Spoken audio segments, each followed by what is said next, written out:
This episode is brought to you by Indie Film Hustle TV, the world's first streaming service dedicated to filmmakers, screenwriters, and content creators. Learn more at indiefilmhustle.tv. Tom hires you to do Mission Impossible 3, which in hindsight, and I'm just thinking this myself, like if Kevin Feige knocks on my door tomorrow and says, I want you, Alex, to direct the next Avengers, and here's $200 million.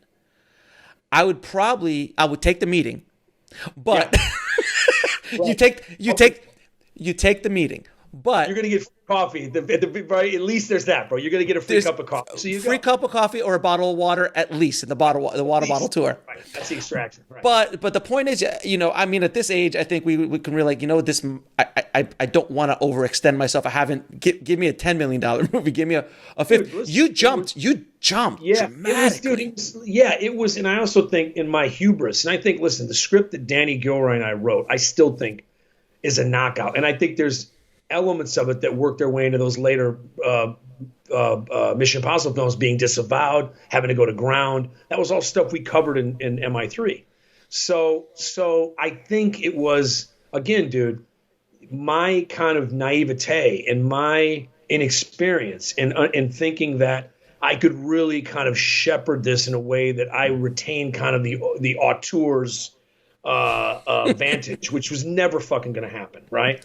And not just plug myself into a process that take the ride, kid. You're going to make a lot of money, And I think listen, this is what you realize too. I think now with these big franchises, I don't think they want filmmakers, brother, so much. I don't. I think they want someone that's had kind of a ready hit and kind of an indie darling or whatever, and then they plug them into this kind of gigantic franchise. Machine.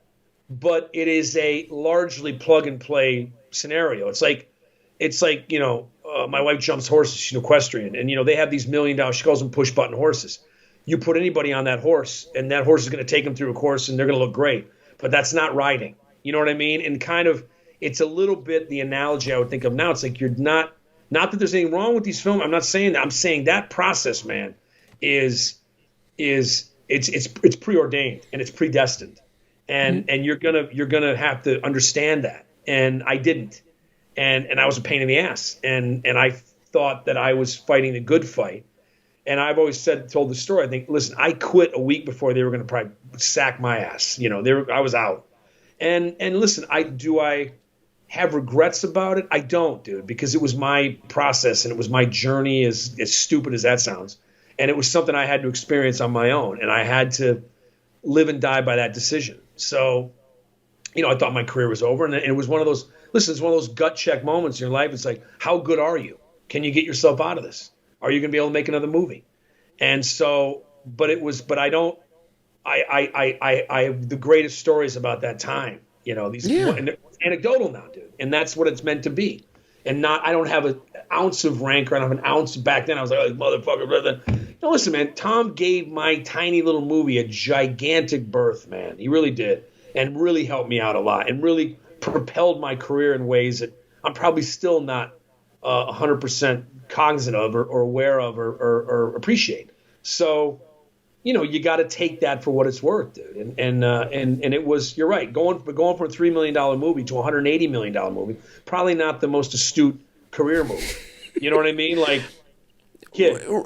Yeah. You got to chillax a bit, man, because you're. And I gotta imagine, man, that the town, like you walking away from such a high profile star and project where there's probably 1,000 directors in line waiting to do a job like that, and you just like, you know what, I'm out. I'm assuming that the town gave a bad tip. Like, who is this guy?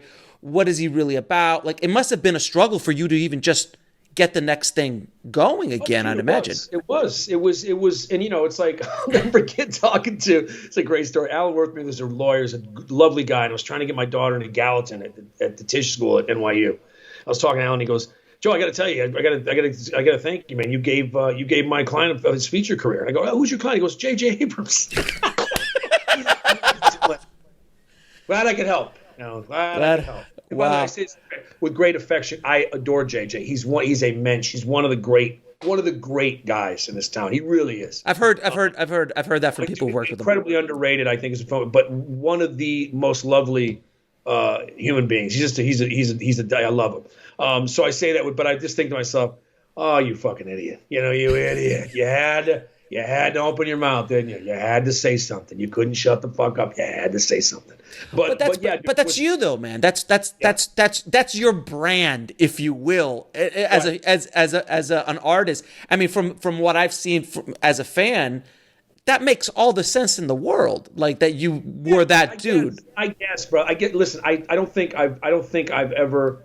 I certainly don't take myself that seriously. I take the work very serious, and I think overly serious sometimes. And you have to kind of know, you gotta, spare your powder when you can. Don't die on every hill. It's like you, and that's I think those are hard fought lessons and hard learned lessons, but they're lessons nonetheless. So, I'm thankful that I've dude, listen, there's guys out there and guys I won't name and kind of, the filmmakers that can plug into those situations and understand those ebbs and flows and so on and so forth. And it's like, and they have these they make these big studio movies and franchises and sequels and so on and so forth. And I always say, like, I want their money. I don't want the career, but I want the money. You know what I mean? Right. So that's yeah. I don't want the career. I think my career is very cool and weird and offbeat, and it mirrors, I think, who I am. And so I like that because I think it has its own personality. But I'd be lying and say, yeah, shit, man, I'll take your money. But those guys also have the gear changes and the understanding and the nuances and the subtleties of dealing with, the film exec and the studio chief, and the thing that I think I possess now, but I certainly didn't at the time. And again, and there's great, that kind of savvy and that business acumen is something that I had to really work for and took a long time to develop. And some of those guys just have it, dude. They know how to surf those breaks. And I admire that, Yeah, it's the I was talking to an agent once, and they said, when I'm looking for a director client, is I need an artist, a businessman, and a politician, and they have to have all three things. And it's so true. Now you don't, and without those things, brother, you are going to be left lacking. You just are.